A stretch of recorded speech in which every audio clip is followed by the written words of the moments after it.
누가복음 10장 21절을 같이 읽겠습니다. 시작.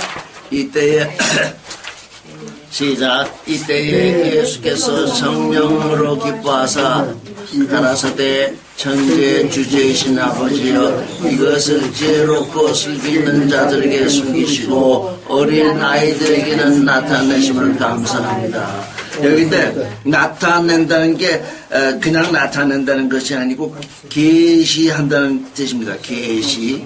그러니까 아버지의 뜻은 지혜롭고 슬기로운 자, 인간적으로 지혜롭고 슬기롭고 경험이 많고, 그러니까 깨달음이 많고, 그들에게는 숨기신대요. 그들에게는 숨기시고 어린 아이들에게는 계시하신대요. 그러니까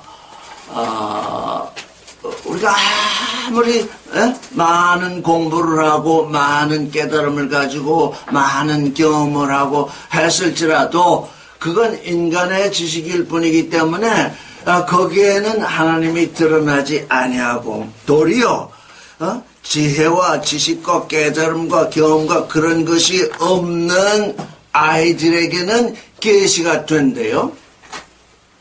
그러니까 우리가 하나님으로부터 계시를 받고자 하는 존재가 되려면, 나의 나됨을 이루는 존재가 되려면, 내가 지금까지 세상에서 또는 이 종교적 활동으로 통해서 교리나 윤리나 도덕이나 철학이나 인생 수양이나 그 모든 것 내가 가지고 있던 그것을 통해서 말씀을 드리라고 하면 다 숨긴다는 거예요. 그거 다 없는 거로 여겨야 되는 겁니다. 그거 다 버려야 됩니다.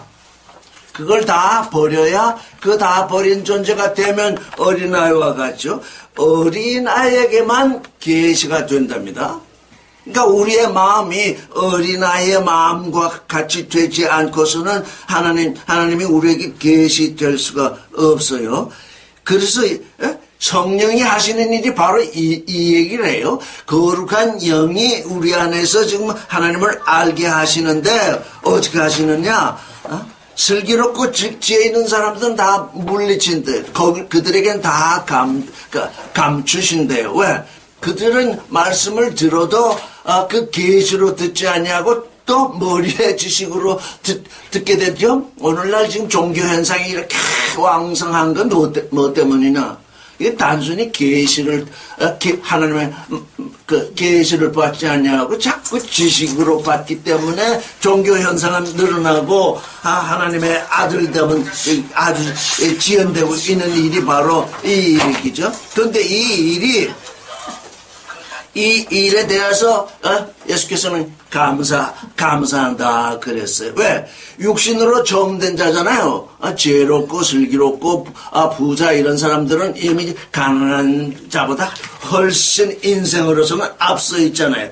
그래서 그 앞서 있는 자에게 하나님이 드러나신다고 하면 앞선 자가 또 하늘나라를 차지하게 될 테니까 도대체 가난한 사람은 하나님 나라에 들어갈 수 있는 길이 열리질 않죠. 그래서 어린아이, 가난한 자, 자기가 가진 지혜와 지식과 이 모든 것을 다 내어버리고 어린아이의 상태로 있는 이들에게 하나님이 계시된다는 거예요. 이것이 뭐냐? 하나님의 기쁘심이래요. 하나님은 그걸 기쁘게 여기신대요. 하나님이 그걸 기쁘게 여기시기 때문에 우리는 사람의 생각을 따라서 뭐 신학도 하고 박사학위도 받고 뭐 여러 가지 한 사람이 목사가 돼가지고 뭐 교회를 운영한다 그러면 다 거기 몰리잖아요. 근데 실상은 거기에 하나님이 드러나지 않는다는 거예요. 왜? 어린아이 같은 존재에게 하나님은 이 계시되는 것을 기뻐하시기 때문에 항상 이게 문제예요. 사람들은 육신의 눈으로 보기에는 그런 사람들이 뭔가 진리를 전파할 줄 알고 거기에 몰려드는데 거기에 가보면 다 뭘 얘기하고 있냐? 율법을 얘기하고 있어요.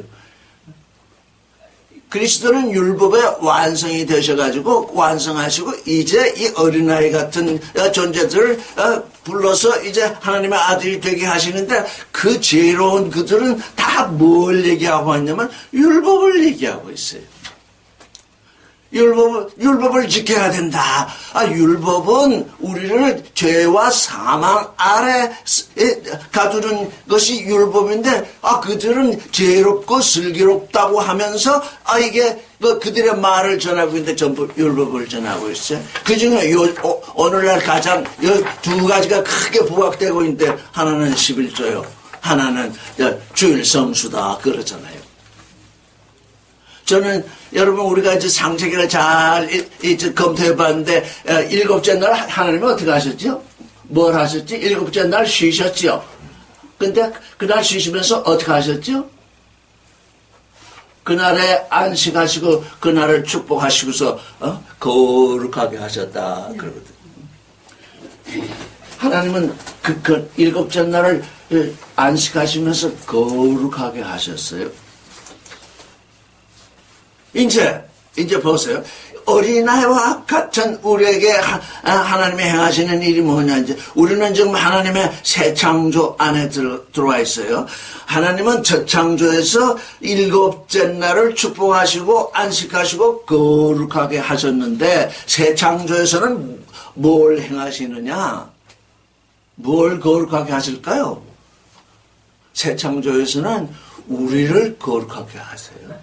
첫 창조에서는 그 일곱째 날을 거룩하게 하셨는데 새 창조에서는 우리 자신을 거룩하게 하신다고요. 그래서 가령 주일 성수다 이런 말 때문에 사람들이 그것도 주일 안 지키면 그거 죄 아니야? 이러면서 자꾸 거기에 신경이 쓰이는데 주일 성수란 말이 무엇인가? 주일은 거룩한 날이니 그날은 꼭 지키라 이런 말이겠죠? 근데 하나님은 새 창조에서 그 어느 날을 거룩하게 하신 것이 아니라 새 창조에서는 누구를 거룩하게 한다고요? 우리를 거룩하게 해요.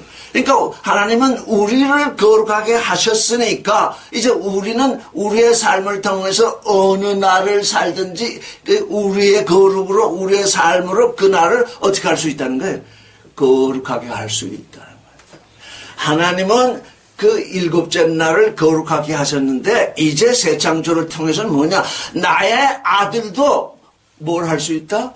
자기의 삶을 통해서 뭘 할 수 있다? 나를 거룩하게 할 수 있고 자기 몸을 거룩하게 할 수 있고 자기가 쓰는 모든 물건들을 어떻게 거룩하게 쓸 수 있다.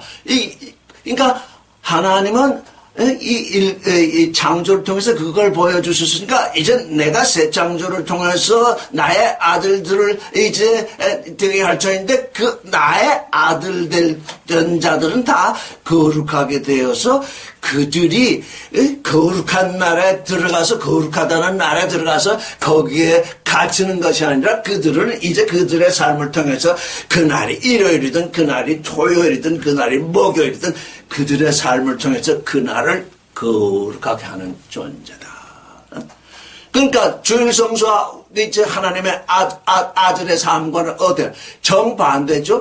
주일은 거룩하니 그걸 반드시 지켜야 된다. 그게 뭡니까? 그게 바로 이 율법이죠. 근데 우리는 그런 존재가 아니라 하나님은 우리를 거룩하게 하셨으니 우리는 이제 우리의 삶을 통해서 우리의 모든 날, 우리의 모든 삶을 거룩하게 한다. 응? 그 주일 성수란 말에 대해서 사람들이 그쪽을 어떻게 이해를 해야 되나 하고 생각을 했을 거예요.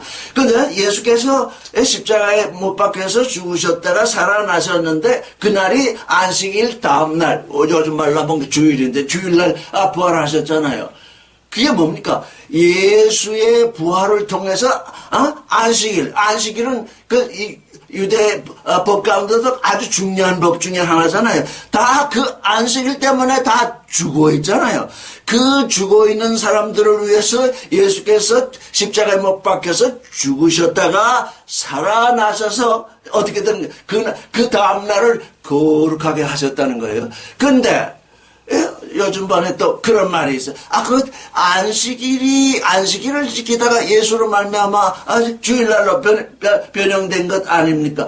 그것은 어떤 시대에 살고 있는 생각이냐면 그건 크로노스에서 살고 있어요. 안식일 주일로 변했다. 그게 아닙니다. 안식일은 죽어버렸고 이제 그리스도가 살아나신 그 날로 말미암아서 그가 살아나신 그 이후부터는 모든 날이 우리가 주님 안에서 우리의 삶을 통해서 거룩하게 하는 날이 된 것입니다. 그러니까 우리가 목요일날 모여도 상관이 없고 토요일날 모여도 상관이 없고 주일날 모여도 상관이 없습니다. 주일날 모이게 되는 이유는 세상 모든 사람들이 그날 쉬기 때문에 다른 날을 정해서 모이려면 이게 불편한 점이 많으니까 세상 사람들이 쉬는 그날 우리가 하나님께 예배하자.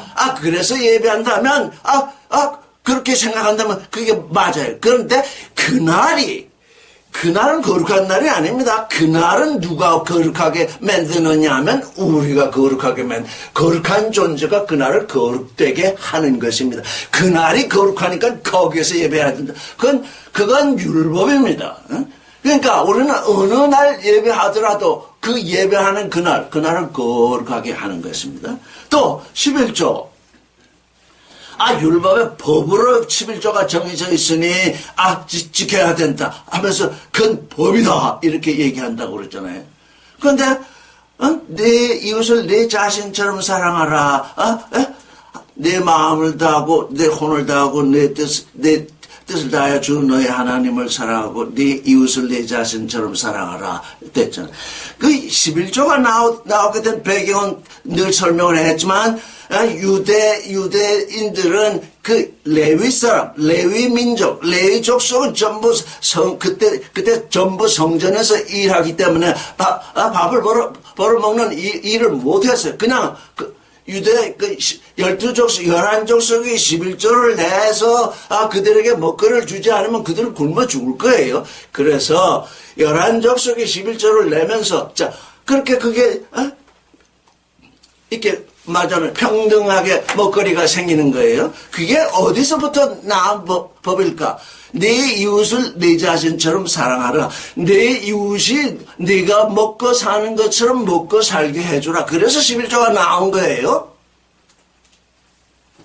그런데 근본 법칙은 뭐냐? 내 이웃을 네 자신처럼 사랑하라 하는 것이 하나님의 뜻이에요. 내 이웃을 내 자신처럼 사랑하라. 그러니까 율법을 온전하게 이루신 주님에게 부름을 받은 존재들이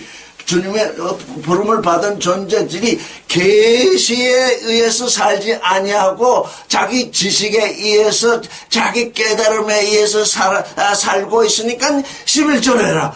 줄 성사라. 지금 그러고 있거든요. 나는 무슨 날이든지 거룩하게 하는 존재예요. 나는 무슨 날이든지 내 이웃을 내 자신처럼 사랑하는 거룩한 존재가 되어야 하는데 여전히 모세의 법에 묶여 있다고요. 지금 누가 나이냐? 우리 지금 누가 나이냐 많이 검토했죠. 누가 나이냐? 나의 정체성. 누가 나이냐? 모세의 법을 쫓아가는 것이 나냐? 예수 그리스도의 법을 쫓아가는 것이 나냐? 그런데 지혜롭고 지식이 있고 학식이 있다고 하는 모든 사람들은 다 율법을 쫓아가잖아요. 그러니까 이게 말씀이 어떻게 하나님이 계시되지 않았다. 우리는 지금 오랜 세월 동안 지금까지도 그렇지만 많은 사람들이 지금 하나님의 계시가 드러나지 않은 존재들을 쫓아가면서 하나님을 섬긴다고 그래. 하나님은 그게 아니다. 예수 그리스도로 말미암아서 너에게 전개된 계시된 그 말씀을 쫓아서 생명 안으로 들어오느라 지금 그렇게 된 지가 2000년, 맞아. 크로노스로는 2000년인데, 아직도 전부, 3500년 전에 죽은 그 모세에게 갇혀가지고 예수 그리스도를 알지 못해요. 바울은 뭐라 하기를, 너희가, 다른 예수, 다른 호흡, 다른 영을 전하면 잘도 쫓는구나. 그 고린도서에 그게 나오거든요. 다른 예수가 누구냐 요즘. 그게 모세입니다. 다른 호흡, 그게 뭡니까? 율법입니다.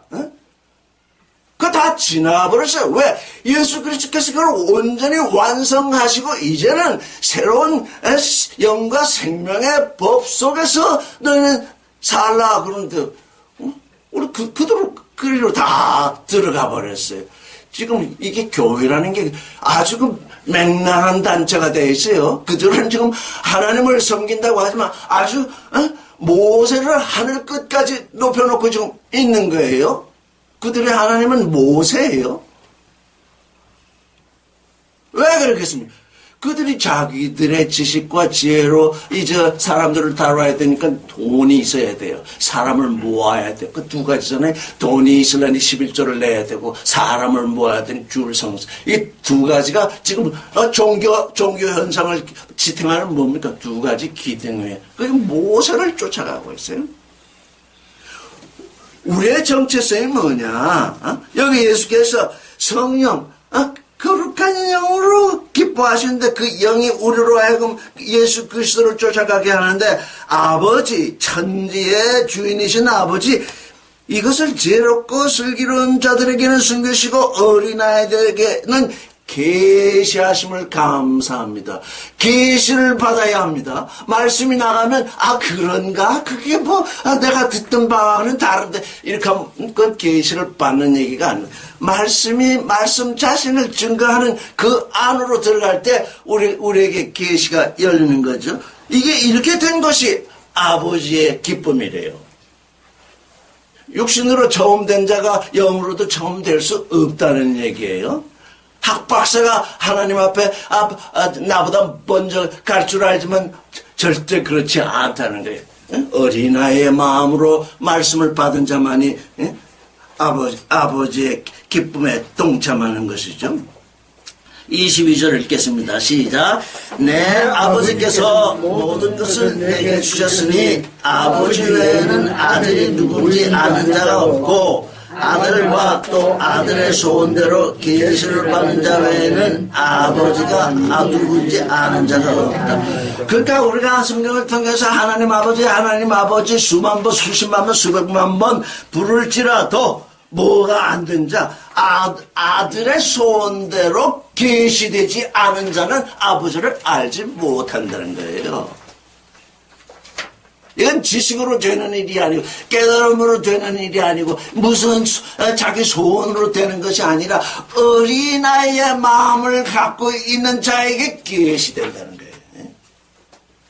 사실 우리는 어린아이죠. 하나님은 영원하신 분인데 우리가 이 세상에 태어나서 100살을 산다고 해도 그게 어린아이지 어른이겠습니까? 어린아이가 어린아이처럼 살아야지. 어린아이가 어른처럼 살다가 전부 모세의 법에 전부 다 빠져버리는 것입니다. 모세는 우리를 정죄합니다. 모세는 우리를 구원하는 분이 아닙니다. 모세는 다만 우리를 예수에게로 쫓아내고 있습니다. 넌 내 법 아래서는 다 죽는 것이니까 너를 살릴 존재가 있거든. 글로 도망가라 하고서 지금 채찍질하고 있는 것입니다. 그래서 그리스도에게로 지금 우리를 쫓아내고 있는데 그는 우리를 그리스도에게로 쫓아내고 있는데 우리는 당신이 우리의 구세주야 하면서 그 모세에게로 쫓아가고 있으니 그 지혜자들의 지혜라는 게 얼마나 어리석겠습니까?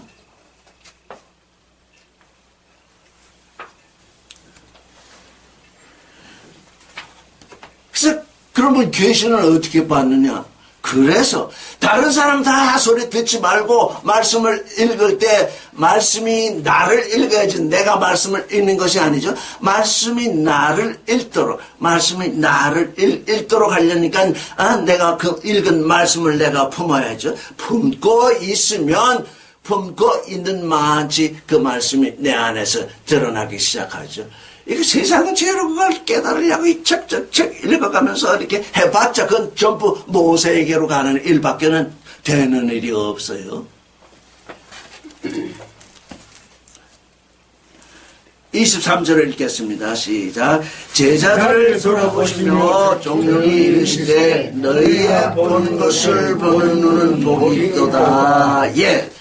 예수의 제자들은 지금 예수를 보고 있습니다. 예수를 보는데 예수로 보고 있습니다. 그러니까 너희가 보는 너의 눈이 복될 뿐만 아니라 너희 눈이 보고 있는 그 일을 보고 있는 눈이 복되다. 그래서 이 하나님이 이 사람들, 그 사랑하는 사람들을 위해서 예배하신 것은 보아도 보지 못하고 들어도 듣지 못하고 마음으로 깨닫지 못하는데 계시를 통해서만, 성령을 통해서 계시를 통해서만 그리스도가 보입니다.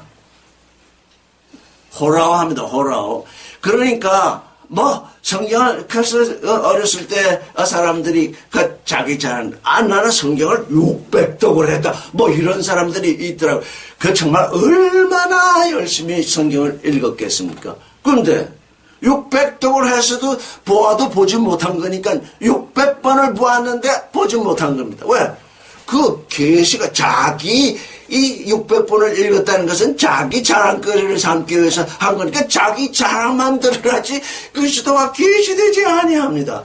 말씀이 나를 읽어야 합니다. 말씀이 내가 600번 읽은 것이 아니라 말씀이 나를 600회 읽었다면 되겠는데 그렇지 않죠. 나는 600독회를 했다. 응?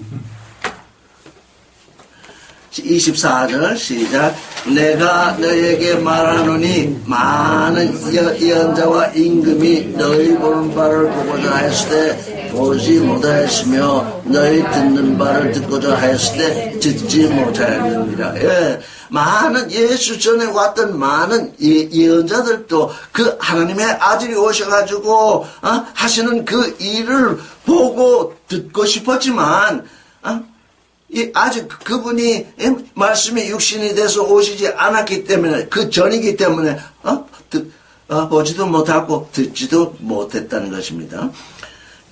그래도 그 예언자들은 정말 자기 목숨을 다 바쳐서 지금 하나님의 아들이 올 것을 예언했습니다. 25절 시작. 어떤 율법사가 일어나 예수를 시험하여 가로되 선생님 내가 무엇을 하여야 영생을 얻으리까? 26절 예수께서 이르시되 율법에 뭐라 기록되어 있으며 네가 어떻게 읽느냐.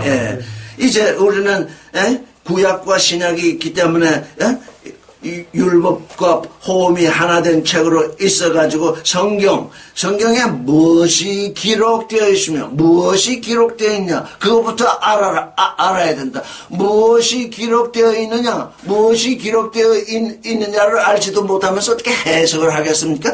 무엇이 기록되어 있느냐 그리고 어떻게 읽느냐 영과 진리로 읽어야 하는 것입니다.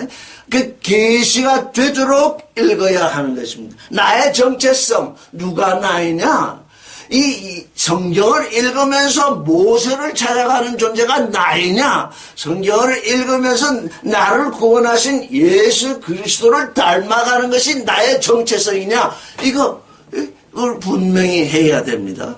근데 우리가 사람들이 예수를 믿기 시작할 때 이게 참 일이 그렇게 됐죠. 전부 교회라는 것을 통해서 지금 믿기 시작합니다. 근데 그 교회라는 것이 모세를 지금 알려주고 있습니다. 예수 그리스도는 알려주지도 못하고 있습니다. 왜?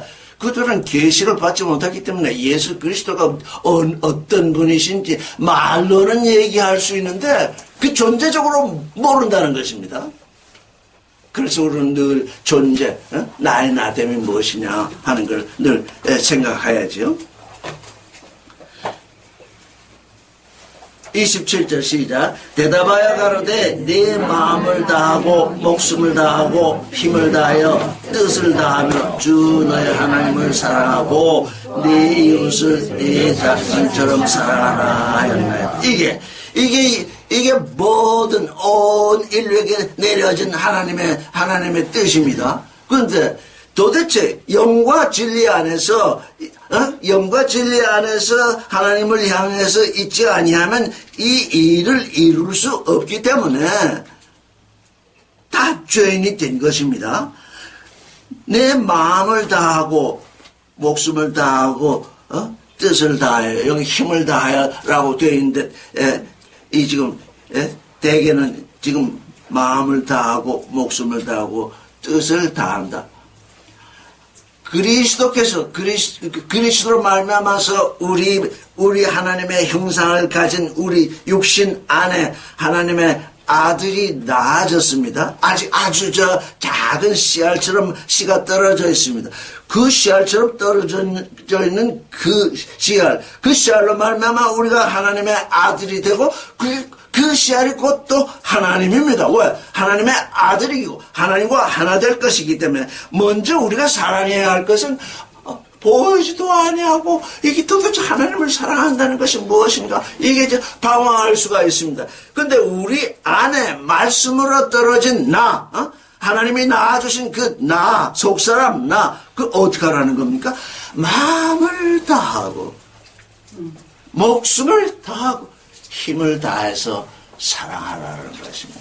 사랑할 곳이 딴 데 있는 것이 아니라는 것입니다. 내가 내 속사람을 그렇게 사랑해야만 속사람과 그 사람이 온전한 하나를 이룬다면 그때 비로소 아버지가 눈에 보이겠죠. 아직 아버지를 보는 눈이 없는 나인데 어떻게 아버지를 보지도 못하고 알지도 못하고 이런 존재가 지금 사랑할 존재가 있는데 그게 누구냐? 내 마음속에 떨어진 말씀으로 떨어진 그 하나님의 아들 속사람이다. 그 마음을 다하고 목숨을 다하고 뜻을 다해서 사랑하라. 그리고는 내 이웃을 내 자신처럼 사랑. 이 두 가지 계명입니다. 그리스도에게 온 사람에게는 이 두 가지 외에는 없습니다. 이 두 가지입니다. 내 이웃을 내 자신처럼 사랑. 아니 하나님을 사랑하는 존재가 마음을 다하고 목숨을 다하고 뜻을 다해서 하나님을 사랑하는 존재가 그 이웃을 사랑하지 않겠습니까? 그 이웃도 마음을 다하고 혼을 다하고 뜻을 다해서 하나님을 사랑하는 존재이면 그도 하나님의 아들입니다. 적어도 하나님의 아들이 하나님의 아들을 사랑해 보지 않고서 어떻게 또 아버지를 사랑하겠습니까? 이게 우리 육신에 닿은 그 일이 바로 내 이웃을 내 자신처럼 사랑하라 그랬습니다.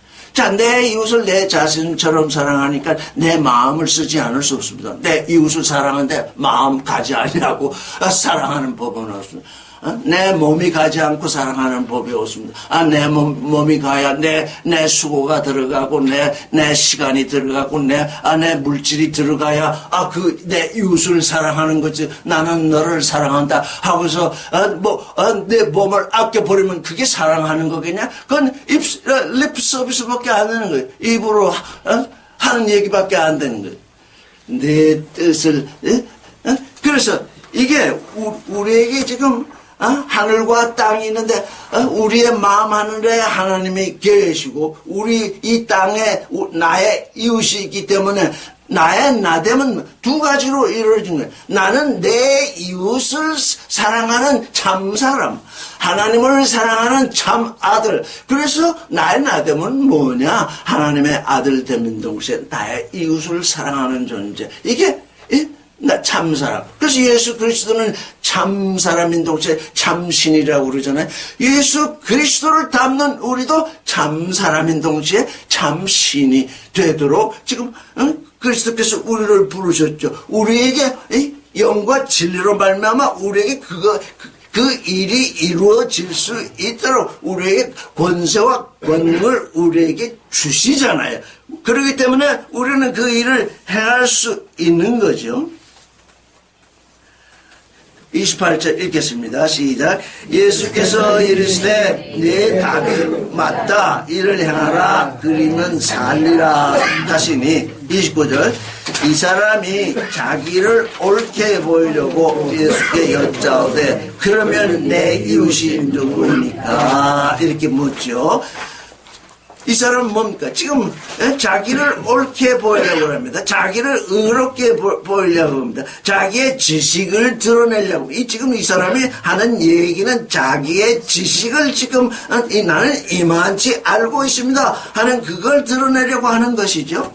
30절 시작. 예수께서 대답하여 가라사대 어떤 사람이 예루살렘에서 여리고로 내려가다가 강도를 만나매 강도들이 그 옷을 벗기고 때려 거봐준 것을 볼 것 같더라. 31절 마침 한 제사장이 그 길로 내려가다가 그를 보고 피하여 지나가고 또 이와 같이 한 레위인도 그곳에 이르러 그를 보고 피하여 지나가되 이랬습니다. 이제 예루살렘은 성전이 있습니다. 그 예루살렘 평화의 성입니다. 그 평화의 성에서 지금 여리고로 내려가고 있습니다. 여리고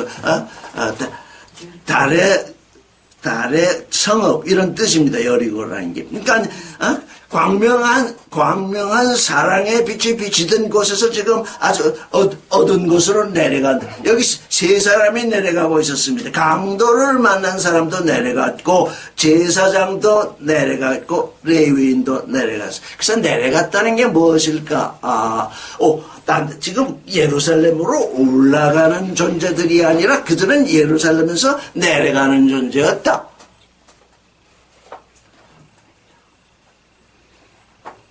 예수 그리스도를 쫓아서 예수 그리스도에게 구원된 존재들이 예수 그리스도 안으로 들어가지 않냐고 전부 모세를 향해서 가고 있는 이런 일.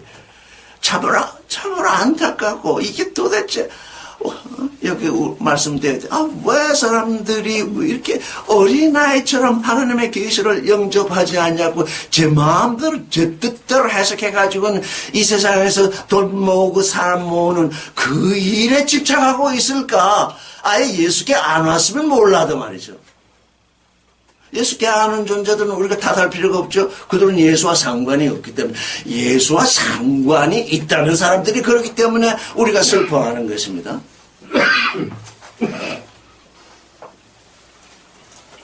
그를 보고 제사장도 피해갔고 또 레위인도 피해갔습니다. 왜 피했을까요? 선악지식으로 사는 사람들은 내 몸에 유익한 것이 선이요 내 몸에 이 불리한 것이 악이라. 그 이상의 선악 논쟁은 없습니다. 내게 유익한 게 선이요 내게 불리한 것이 악이기 때문에 이 사람을 뭐 이렇게 끌어안고 이렇게 불러일으키고 그 사람은 옷을 입히고 하는 건 다 불편하고 내게 손해가 되는 거잖아요. 이 선악지식으로 사는 사람들. 그래서 피하여 가는 것입니다. 귀찮다. 내가 일하다 광도 맞을지도 모른다. 그러면서 하여간 몸을 사리는 존재. 이들이 율법 속에 있는 존재. 몸을 사리는 존재. 이들이 다 율법 속에 있습니다. 그런데 왜 11조를 낼까요? 11조를 내면 복을 그냥 하늘에 쌓을 것이 없도록 준다니까 11조를 내는 겁니다. 그게 그들이 뭐 하나님께 내고 싶어서 내는 게 아니라 복을 더 받으라. 11조를 넣으면 10배로 받을 것이다. 그러니까 내는 겁니다. 그렇지 않은 사람이 있었으면 손 들어보세요. 다 그러고 있거든. 그런데 네가 그런 복을 위해서 내 물질을 쓰지 말고 내 이웃을 내 자신처럼 사랑하는 데 써라. 하나님이 온 우주를 창조하셨는데 우리가 소득을 얼마나 번다고 그거 10분의 1을 내라고 그러겠습니까? 레위인들이 그때는 하나님의 일만 했기 때문에 그들이 굶어 죽을 수 없으니까 11조를 내서 평등하게 살라. 그런 법칙이 그때 생겨났는데 지금도 그렇습니까? 안 그렇잖아요. 10사람이면 우리 안에 한 사람이 말씀 가르치는 사람이니까 10사람이면 충분히 한 사람 먹여 살립니다. 11조 내. 그땐 정말 11조가 필요해요. 한 사람이 가르치고 10사람이 모이는데 그분은 아무 먹을 것이 없다고 어떻게 해요? 10분을 심어서 이렇게 공평하게 나누면 그런데 2,000명, 3,000명, 4,000명 모이는데도 그냥 11조 내라고 하면 도대체 그게 무엇이 되는 거? 그게 그게 악마의 돈이 됩니다. 그냥 그거 가지고 사업을 하질 않나? 그거 가지고 싸움질을 하질 않나? 그냥 그걸 뒤로 빼돌리질 않나? 이게, 그래서, 우리가 잘 생각해 봐야 되겠어, 이제. 우리의 11조가 만약 정말 오늘날 우리에게 적용이 된다면, 내 이웃을 내 자신처럼 사랑하게 되려면 나의 시간도 써야 되고, 나의 육신도 써야 되고, 만약 그가 정말 가난해가지고 지금 먹거리가 없는 존재이라면, 내 소유도 좀 보태줘서 그를 살게 한다면, 이게 정말 영의 눈으로 바라보는 11조 아니냐. 응?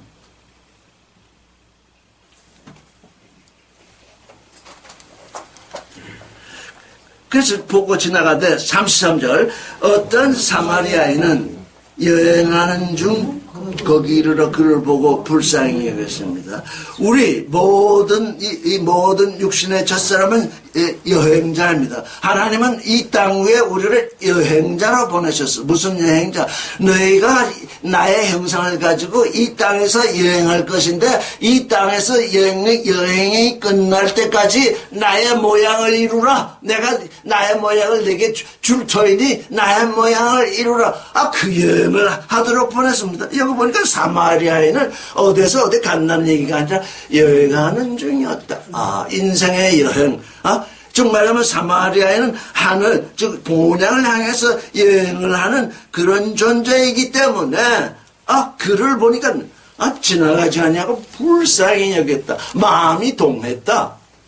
내가 손해가 날 거냐, 내게 어려움이 올 거냐, 내가 귀찮을 거냐, 이런 걸 생각하는 존재가 아니라 그냥 불쌍하게 여겼다. 왜? 강도 맞아서 거의 죽게 되었으니까요.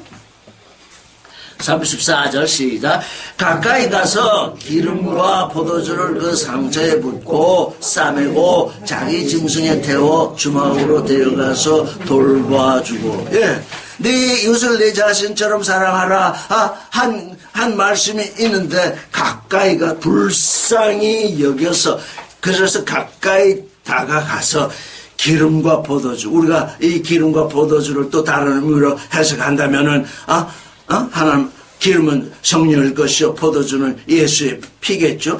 기름과 포도주를 그 상처에 붓고 그 다음에 그 상처를 싸먹고 자기 짐승에 태웠다 그러는데 미국의 영화, 서부 영화 같은데 보면 두 사람이 한 말에 타고 갈 수도 있어요. 근데 아마도 두 사람이 같이 탔다면 그 강도 맞은 사람을 앞에 앉히고 자기가 뒤에 앉아서 그 사람을 붙들고 갔을 것이요. 이게 자기 짐승이 좀 약한 짐승이었다면 그 사람을 태우고 자기는 걸어갔겠죠. 어쨌든 이렇게 자기 짐승에 태우고 주막으로 데려가서 그 주막으로 데려갔을 뿐만 아니라 거기서 돌보아 주었대요. 35절 시작. 이튿날에 데나리온 둘을 내어 주막 주인에게 주며 가로되 이 사람을 돌봐주라. 부비가 떠들면 내가 돌아올 때 갚으리라. 그래서 떠나면 자기 여행길이 있으니까 여행길을 떠나는데 한 데나리온이 그때 하루치에 싹습니다. 이틀째 싹을 주면서 가로되 이 사람을 좀 돌봐주라. 돈이 더 들면 내가 나와서 갚으리라. 이 일이야말로 네 이웃을 내 자신처럼 사랑하는 것이죠. 그런데 어떤 사람들은 말하기를 강도 맞은 사람의 이웃이 누구냐 이렇게 얘기를 하는데, 강도 맞은 사람의 이웃이 사마리아인이다. 언제 강도 맞은 사람이 사마리아인을 돌봤습니까? 사마리아인이 강도 맞은 사람을 돌봐. 강도 맞은 사람은 지금 누구를 자기 이웃을 삼을 수가 없는 게 이미 강도 맞아가지고 다 죽게 되어 있기 때문인데, 사마리아인이 강도 맞은 사람을 이웃으로 삼았습니다. 그러니까 우리는 이제 어느 누구라도 이웃을 삼을 수 있습니다. 여기 보니까 강도 맞은 사람이라고 그랬습니다. 지금 모세를 쫓아가게 하는 사람들은 다 말하자면 그리스도에게 와서 구원되려고 하는 사람들에게 모세에게 강도 맞게 지금 이렇게 이끌어가고 있잖아요. 우리가 그들을 얼마나 불쌍히 여겨야 할 것인가. 다른 사람은 몰라요. 다른 사람은 아직 모르겠는데 그리스도에게 와서 지금 구원되려고 왔는데 모세에게 강도 맞게 된 존재들이 이렇게 많으니 우리는 이를 어떻게 하면 좋으냐. 그들이 다 누구라는 건 그들이 다 우리의 이웃이라는 거예요. 너는 내 멋대로 하고 나는 내 멋대로 살면 된다. 이게 하나님의 말씀은 그게 아니에요. 내 이웃을 내 자신처럼. 내가 그리스도를 섬기면 내 이웃도 그리스도를 섬기게 해야지. 모세를 섬기게 해가지고 사망과 죄와 사망의 법 아래서 감도 맞게 해서는 되겠느냐. 만약에 그런 생각이 우리에게서 조금이라도 들면 어떻습니까? 그를 보고 불쌍히 여겼다. 우리는 그를 보고 불쌍히 여겨야 하는 것입니다. 그를 보고 그들을 불쌍히 여겨야 합니다. 그들은 기곤만장해 있을지라도 그게 하나님께 버림을 받고 있기 때문에 우리 눈에는 그들이 아주 불쌍한 존재인 것입니다. 그러니 무슨 선악 논쟁 이건 우리에게 아무 소용이 없습니다. 나를 심판하는 건 나를 심판해. 그 불쌍히 여겨야 할 존재를 내가 보았는데 불쌍히 여기지 못하고 자꾸 피해간다. 그럼 어때요? 내가 나를 심판해야 된다. 아이고 이게 왜 내가 이 모양인가? 나를 심판해. 그리고 상대방은 불쌍히 여길 때 나의 나됨의 믿음을 따라서 이제 되겠죠? 36절 시작. 내 의견에는 이 사람 중에 누가 강도 만난 자에게 이웃이 되어 주었느냐 이렇게 번역이 돼야 됩니다. 누가 강도 만난 자에게 이웃이 되어 주었느냐. 가로되 37절 읽겠습니다. 시작. 가로되 자비를 베푼 자입니다. 예수께서 이르시되 너도 가서 이와 같이 하라. 사마리아인이라고 지칭을 못하고 이 율법사는 이게 또 유대인과 사마리아에서는 원수지가 있는데 사마리아인입니다. 이렇게 얘기하지 못하고 자비를 베푼 사람입니다. 이렇게 불러대서 얘기를 했어. 그러니까 자비를 베푼 사람, 우리가 볼 때 자비를 베푼 사람 아주 참 훌륭한 사람이잖아요. 그런데 이 율법사가 말하는 이 자비를 베푼 사람은 나는 사마리아인이라고 말하고 싶지 않습니다. 이런 얘기거든요.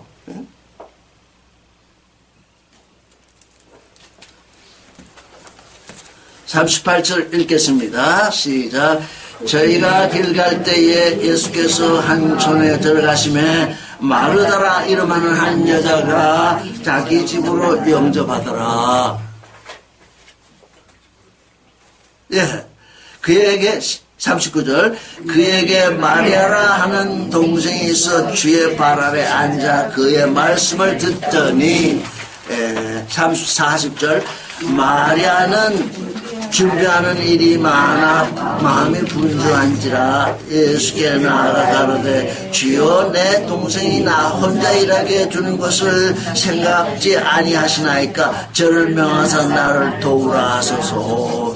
마리아는 여기 지금 준비하는 일이라 그러는데 디아코니아 봉사하는 일이 많아. 마르다는 봉사하는 일이 많아서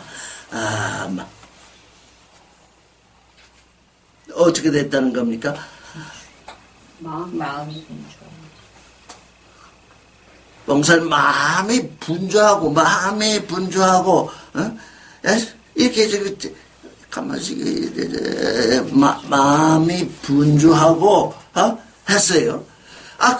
이게 뭐냐?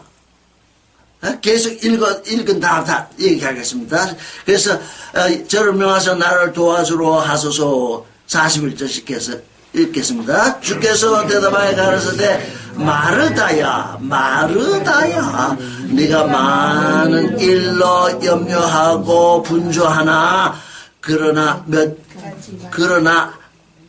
가지만 하든지 혹 한 가지만이라도 족하니라. 마리아는 이 좋은 변을 택하였으니 빼앗기지 아니하리라. 42절은요.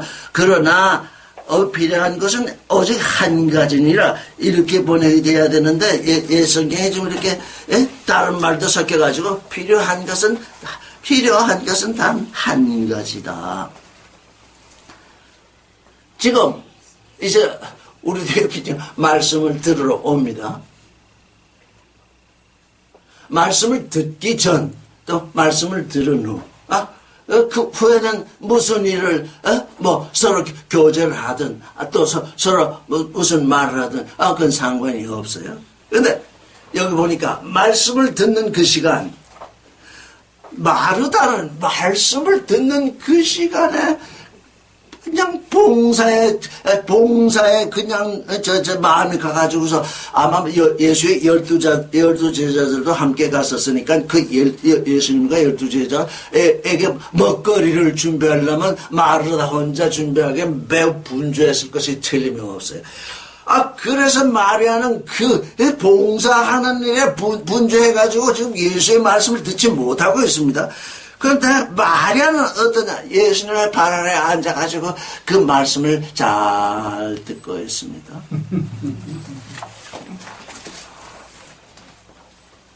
말씀을 왜 잘 들어야 되느냐?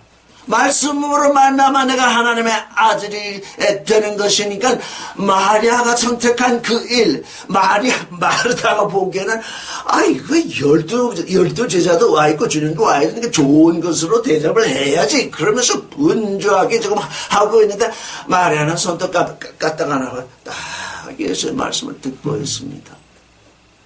그 시간은 듣는 시간이기 때문에. 마르다가 선택을 잘못한 것입니다.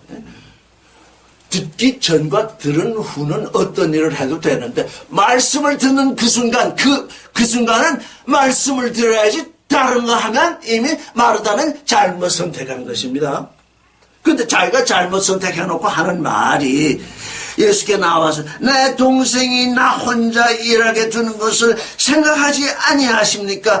저런 면에서 나를 좀 가서 도와주라. 이렇게. 마르다는 정말 마르다대로 할 말이 있는 것입니다. 그렇죠? 그렇게 지금 많은 사람이 와 있는데 먹거리 준비해서 이렇게 말씀이 끝나면 먹도록 해줘야지. 나까지 들어가서 말씀을 듣고 있으면 어떡하나. 그렇게 생각을 했는데 그것 때문에 그렇게 바빴는데 예수께서는 뭐라고 그러십니까? 필요한 것은 딱 한 가지다. 필요한 것은 딱 한 가지다. 뭐요? 말씀을 듣는 거다. 여기 왔으면 가장 중요한 거, 정말 딱 필요한 거 한 가지 되라 그러면 말씀을 듣는 겁니다. 먹고 이렇게 하는 건, 조금씩, 예를 들어서, 시작하기 전에 뭐 먹었다 합시다. 한 시간 지나가면 먹을 시간이 오니까 한 시간 후에 먹는 것이나 한 시간 전에 먹는 것이나 별반 차이가 없습니다. 그런데 여기 지금 마르다는 앞에 있어야 될 것과 뒤에 있어야 될 일을 분간을 못하는 것입니다. 왜 그렇겠어요? 마르다도 예수님을 사랑했기 때문에 그런 거예요. 그의 사랑이 지금 예수의 말씀을 듣는 대로 있지 아니하고 지금 예수의 육신을 지금 섬기는 대로 나가고 있는 것입니다.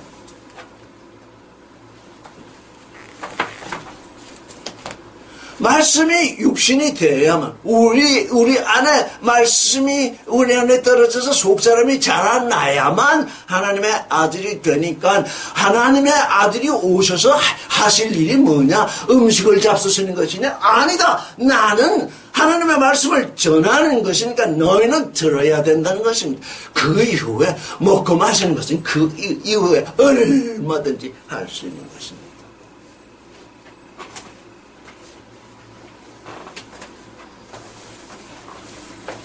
그래서 여기 뭐랍니까? 마리아는 이 좋은 편을 선택하였다. 빼앗기지 않으리라. 아무도 그걸 빼앗을 수 없다. 예.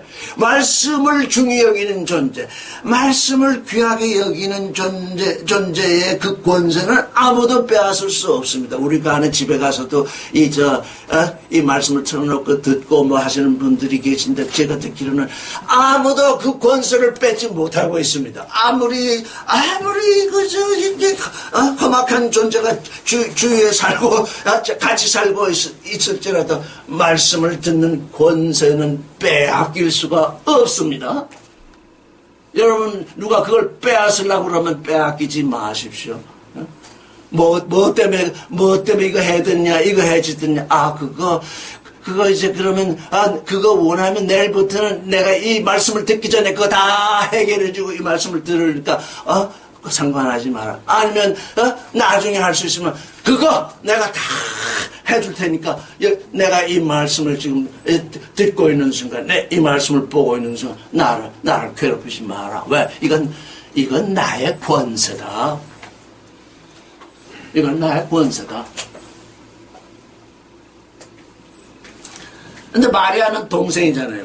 마르다는 언니잖아요. 마르다가 마리아의 권세를 뺏으려고 그랬어요. 그러니까 예수께서 그러지 말아라. 이건 마리아가 아주 좋은 걸 선택했다.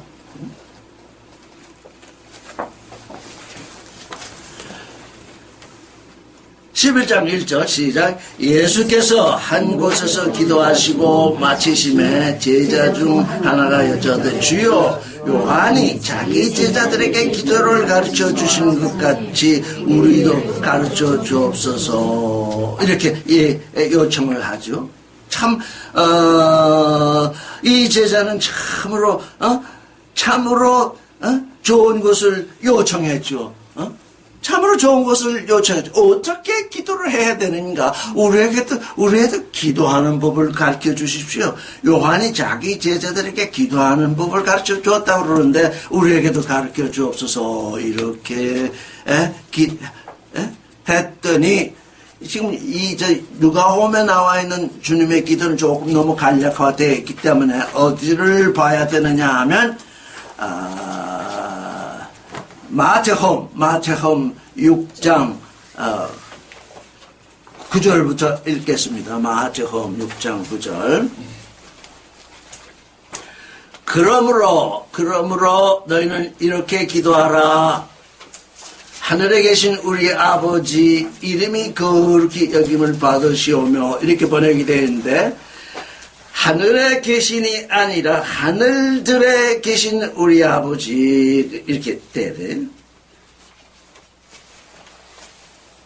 당신의 이름이 아니라 당신의 이름이 거룩히 여김을 받으시옵소서. 우리가 이 창세기를 검토할 때 근원 안에 하나님이 그 하늘들과 그 땅을 창조하셨다고 그래요. 그 하늘들 복수로 나오잖아요. 도대체 복수로 나오는 하늘들은 뭔가? 그때 우리가 이 말씀을 검토할 때 우리 눈에 보이는 우주가 있는가 하면 우리 눈에 보이지 않는 영의 하늘이 있다. 하나님은 육신에 보이는 하늘뿐만 아니라 육신의 눈에 보이지 아니하는 그 영의 하늘을 창조하셨다. 우리가 그렇게 했잖아요. 우리 마음 안에 하나님이 임하여 오시려면 우리 마음 안에 하늘이 들어와야 돼요. 그 하늘이 뭐냐? 이미 창세기 1장 1절에서 창조된 그 영의 하늘이 우리 마음에 이제 들어오게 되는데 또 다른 말로 하면 그걸 카르디아 너머의 누스라고 그러잖아요. 하나님이 우리 안에 지금 계시게 되는 그 하늘.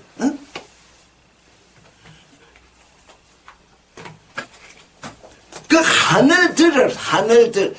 그래서 저는, 원문으로 이 성경을 읽다가 이 말씀에 봉착을, 우리는 맨날 기도하기를 하늘에 계신 우리 아버지 이렇게 기도했기 때문에 그저 단수인 줄 알고 하나님은 하늘에 계시구나. 보이건 보이지 않건 하나님은 하늘에 계시구나. 그래서 하늘에 계신 하나님인 줄 알았더니 그 하늘들에 계신 하나님, 그 하늘들, 영의 하늘, 그 영의 하늘이 어디에 내려와 있나? 우리 모든 사람들의 마음속에 지금 그 영의 하늘이 내려와 있지 않는가?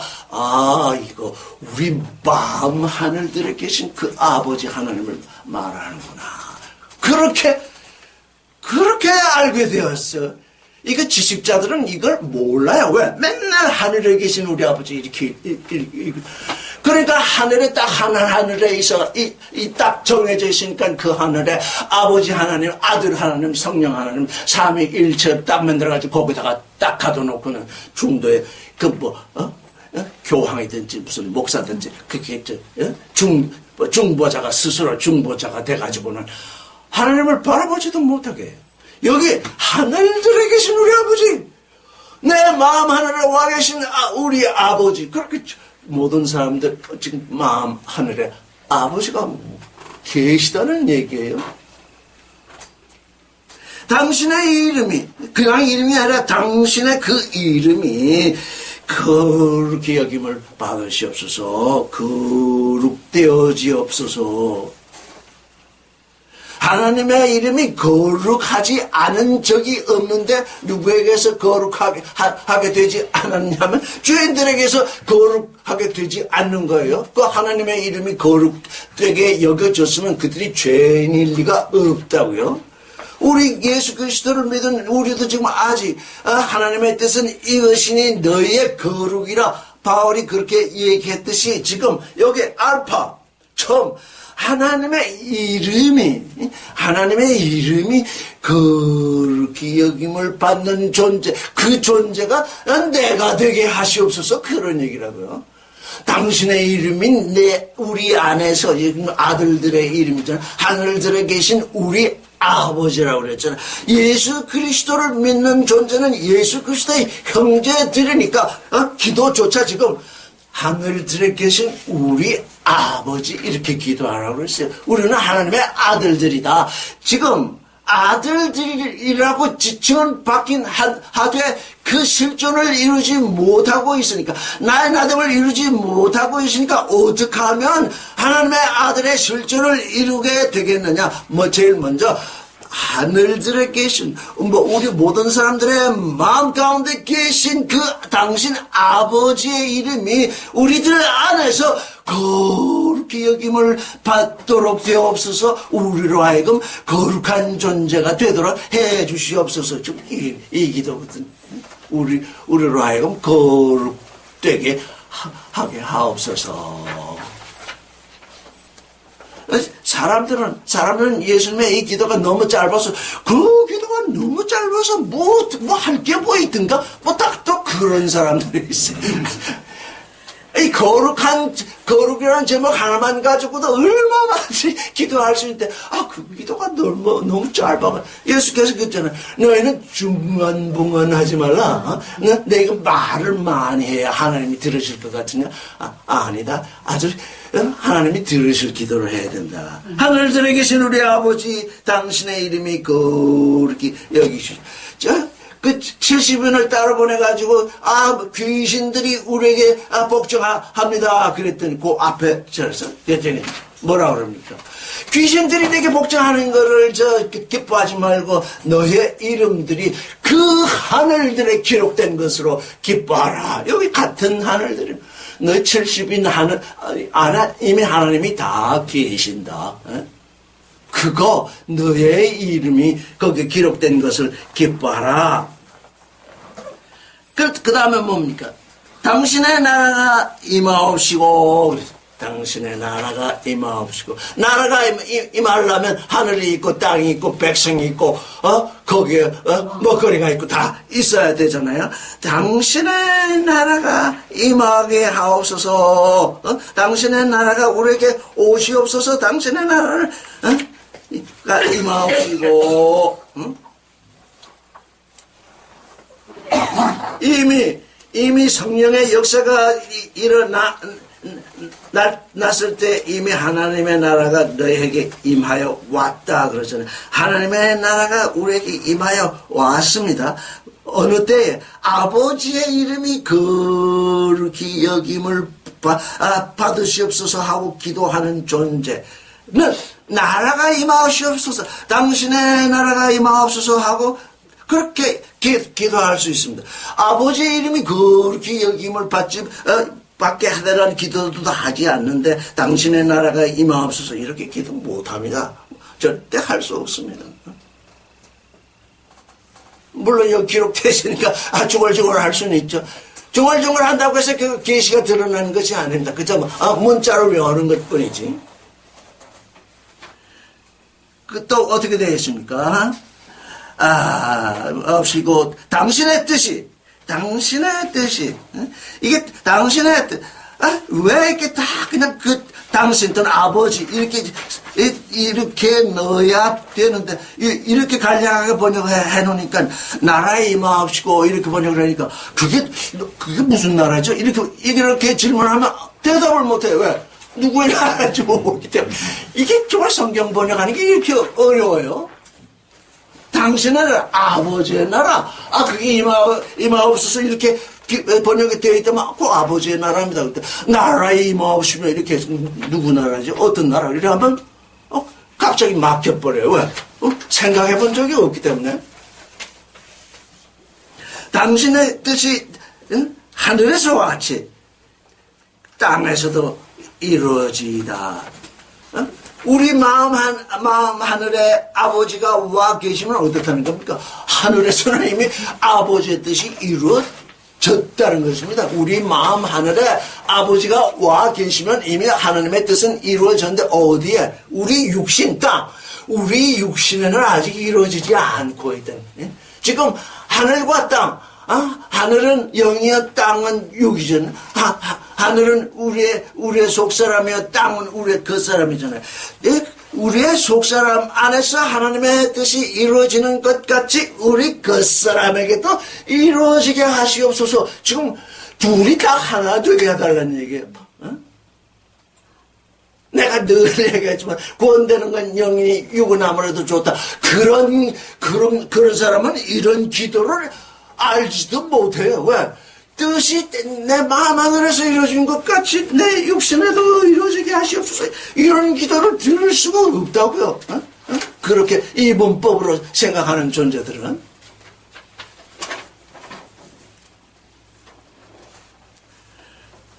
여기 더 딜레마, 딜레마, 델로. 이 딜레마는 그래서 당신의 뜻, 물론 뜻이 분명한 해석인데, 이걸 좀 더 그 말씀을 듣는 사람들이 좀 더 가깝게, 좀 더 친절하게 듣게 번역하면 안 될까? 그래서 저는 이 딜레마를 당신의 기쁘신 뜻이 하늘에서 이루어진 것 같이 이 땅에서도. 지금 하나님은 인생들에게 그냥 그의 기쁘신 뜻, 그저 그의 사랑을 베풀어서 그의 아들이 되게 하려는 그의 그 기쁘신 뜻을 우리에게 넣어줘서 우리가 하나님의 아들이 되게 하시려고 그렇게 지금 하고 계신데, 그걸 모르잖아요. 그래서 당신의 뜻, 그러니까, 이게 하나님은 원하시는데 우리 인생들이 원하지 않는 뜻은 아닌가? 또 이렇게 생각될 가능성이 있더라고요. 그래서 하나님은 그냥 우리에게 그가 기뻐하시는 그 뜻을 우리에게 이루게 하시란다. 그래서 당신의 그 기쁘신 뜻이 하늘에서처럼 땅에서도 우리 육신에서도 이루어지다. 물론 각 사람에게서 이 지구의 인구가 얼마라고 그러죠? 이 지구의 74억이래요. 66억이라는 소리 듣는데 벌써 74억. 이 74억에게서 전부 그 하늘에서 아버지의 뜻이 이루어진 것처럼 그 몸에서 이루어진다면 실제적으로 어떻게 된다는 겁니까? 이 지구에 하나님의 뜻이 온전하게 서겠죠? 그렇죠? 사람들은 내게 있는 땅에서 하나님의 뜻이 이루어지는 거는 생각 안 하고 또 뭐 지상 천국을 이룬다고 그래가지고는 내게서 이루어지는 건 빼고 뭐 지상 천국에서 뭘 어떻게 이루겠다고 하는 거지. 이게 또 맨날하더라고요 또.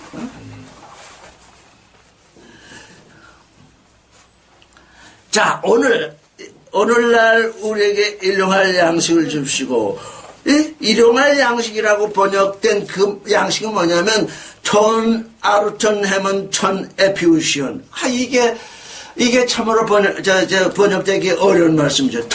톤이란 그 빵이란, 아루톤 빵이, 우리의 그 빵, 톤, 에피우시온.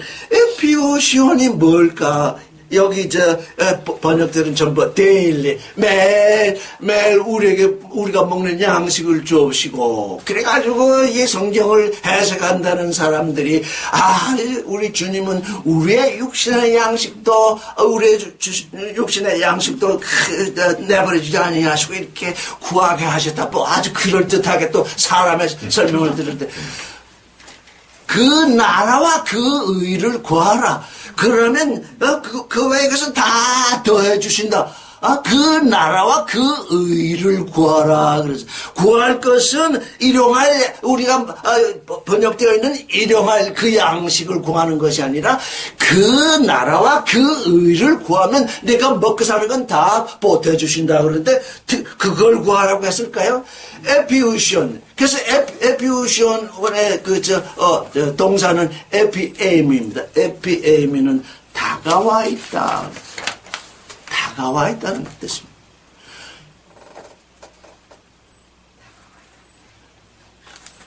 때가 가까웠다 했을 때 그 때가 언제입니까? 카이로스가 가까웠다. 크로노스 얘기 아닙니다. 요한계시록 보면 때가 가까웠다 했을 때 그때는 카이로스. 카이로스가 가까웠다. 지금 우리는 카이로스의 존재로 지금 나아가고 있잖아요. 그래서 또 우리 스스로 아버지께 가까이 나아가고 있잖아요. 또 아버지께 가까이 나아갈 뿐 아니라 그 아버지가 또 우리에게 좀 가까이 다가와 있잖아요.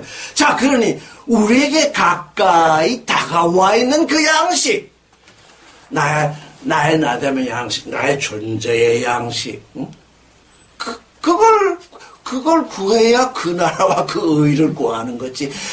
내게 빵을 주십시오. 뭐 떡을 주십시오. 밥을 주십시오. 밥을 해 먹으면 되는 거고, 일하면 그것이 다 생기는 것인데, 그걸 구하라고 하셨겠어요? 이렇게 짧은 기도에. 이게 이렇게 짧은 기도에 너는 너 먹거리를 걱정해야 된다. 이렇게 하셨겠느냐.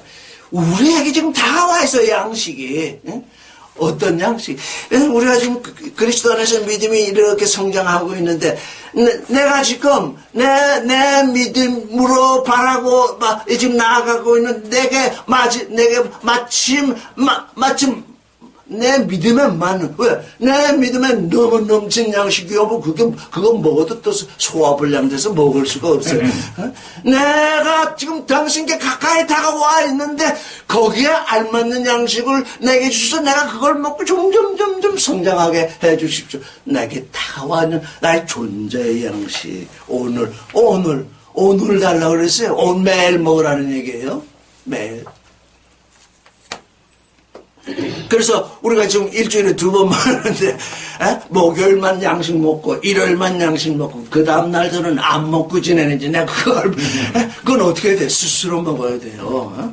여기 와서 양식 밥에 먹는 법을 배우잖아요. 이게 이렇게 해서 먹는구나. 밥에 먹는 법을 알았으면 그걸 스스로 해 먹어야지.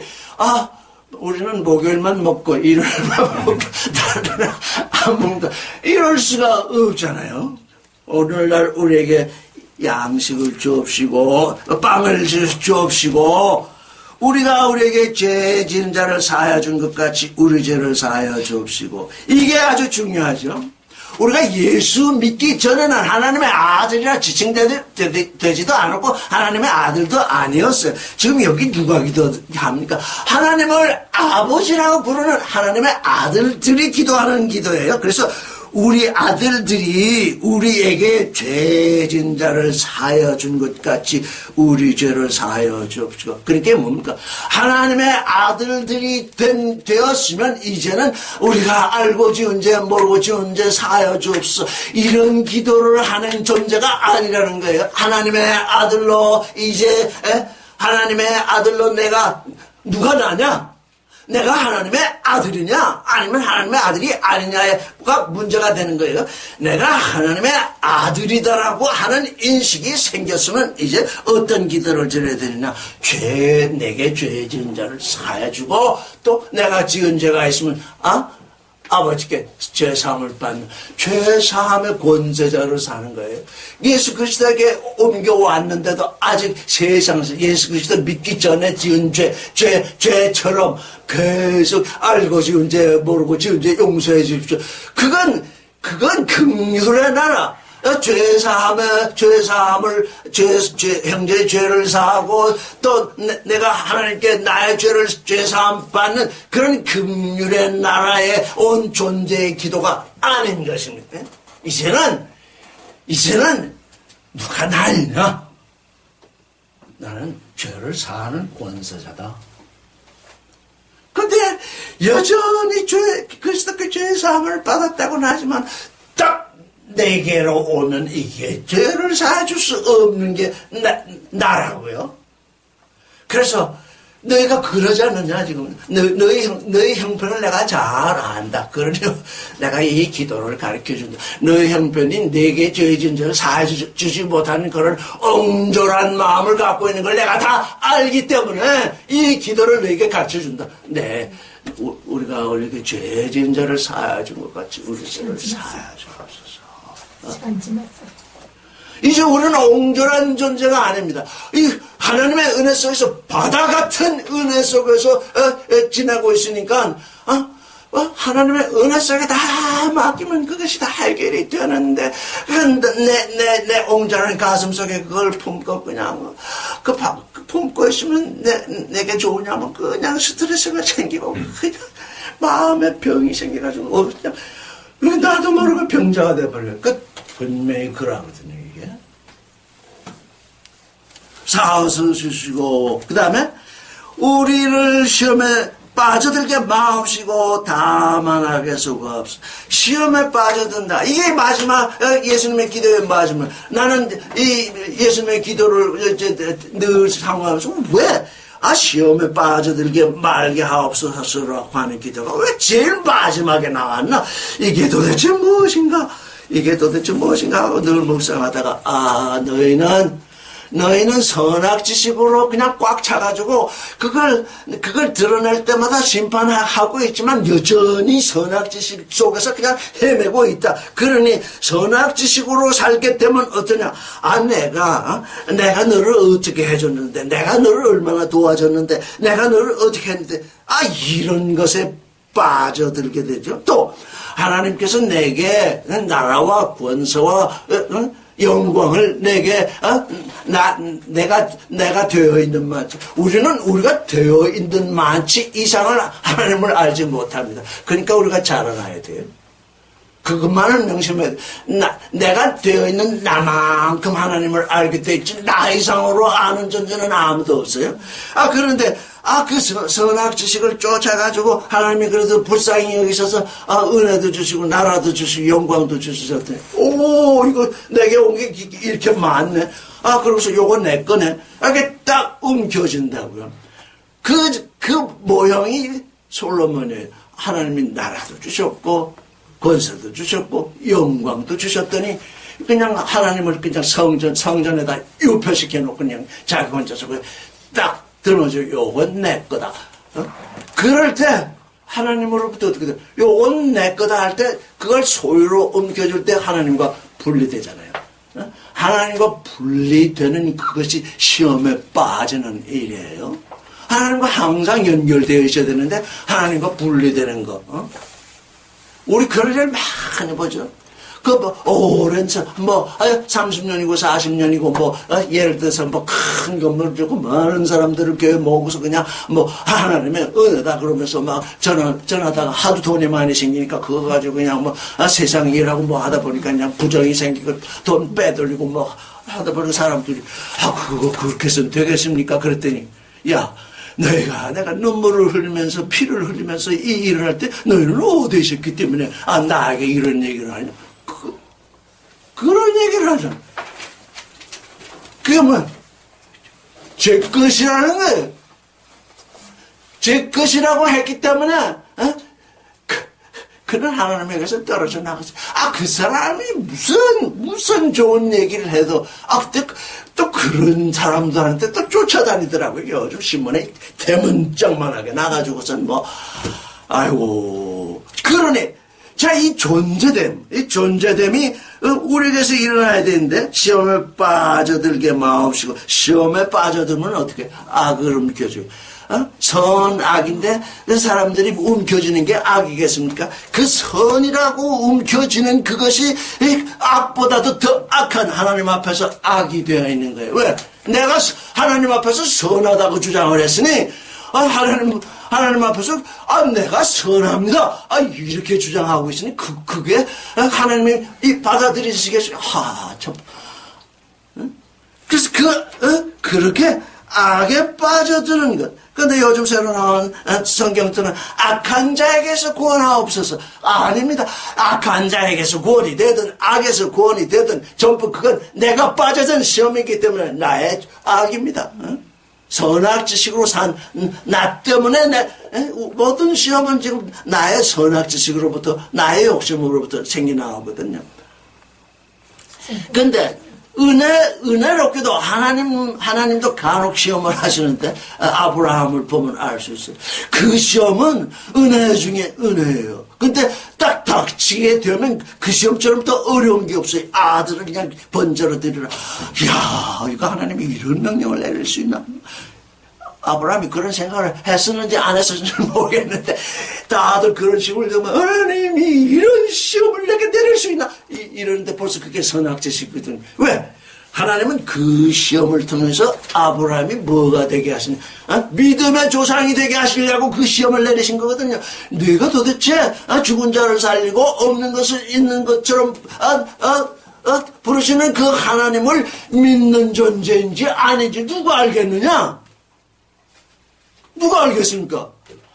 이삭을 제물로 드리려고 했으니까 비로소 이게 죽은 자를 살리고 없는 것을 있는 것 같이 부르시는 하나님을 아브라함이 믿었기 때문에 믿음의 조상이 되었구나. 하나님은 그런 믿음의 조상이 되게 하기 위해서 그 시험을 내리신. 그렇기 때문에 그는 시험에 빠질 리가 없었어요. 하나님은 그걸 다 아셨기 때문에 너는 믿음의 조상이 될 존재이니까 이 시험을 통해서 내 자신이 믿음의 조상인 것을 만천하에 공부하라. 그 얘기. 그런 시험이 온다고요. 그런 시험 받고 싶지 않아요? 어렵죠. 그런 시험.